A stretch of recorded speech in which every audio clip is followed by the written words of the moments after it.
আসসালামু আলাইকুম। আপনারা সবাই কেমন আছেন? আলহামদুলিল্লাহ আমরা সবাই ভালো আছি।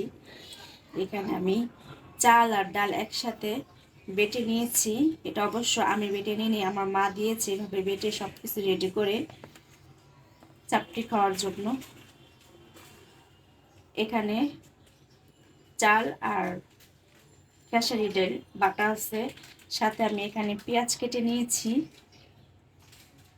পেঁয়াজ, কাঁচামরিচ আর ধনে পাতা।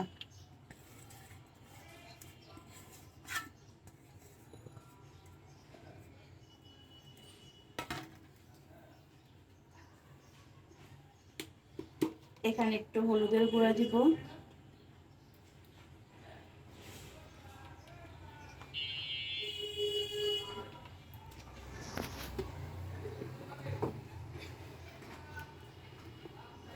আমরা যখন বাড়িতে যাই, গ্রামের বাড়িতে, বাবার বাড়ি, তখন আমার মা এগুলা বানায় খায়, আমাদের জন্য রেডি করে রেখে দেয়। আমরা গেলে আমাদের প্যাকেটগুলো সব দিয়ে দিবে।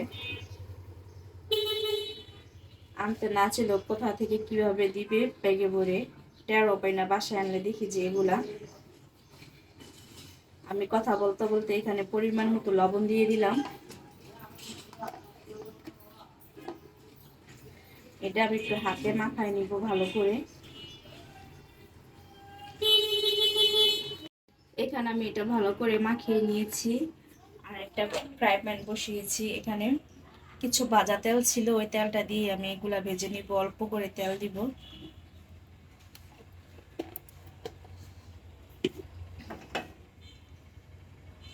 এই চালের ডালের একসাথে মিক্স করা চাকপিটা ভাজতে অনেক মচমচা হয়, খেতে খুব মজা লাগে।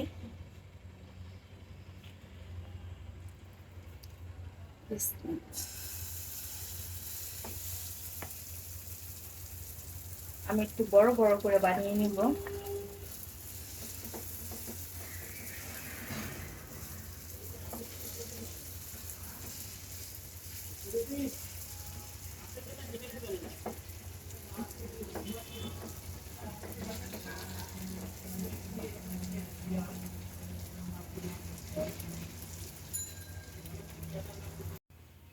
আমার চাপটিটা হয়ে গেছে, আমি লাল লাল করে ভাত ভেজে নিয়েছি, খুব মচমচা হয়েছে।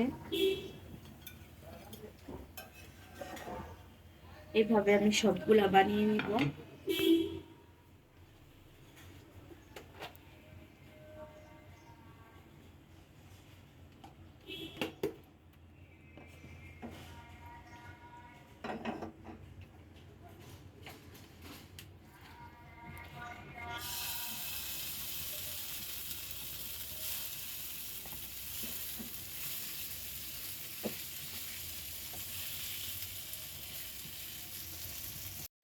আমার চাপটি বানানো হয়ে গেছে। আর এখানে আমি গতকালকে লটকে শুটকি ভর্তা করেছিলাম। এই ভর্তাটা খাবো, এটা শুধুও খাওয়া যায়, তবে আজকে আমি ভর্তা দিয়ে খাবো। আর আমি এখন নিয়মিত ব্লগ দিতে পারছি না, কারণ আমার শরীরটা একটু অসুস্থ।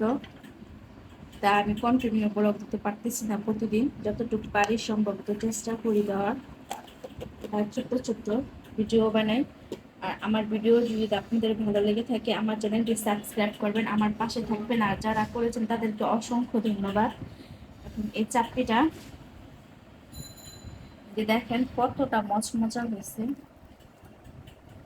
অনেক মচমচা হয়েছে। বিসমিল্লাহ।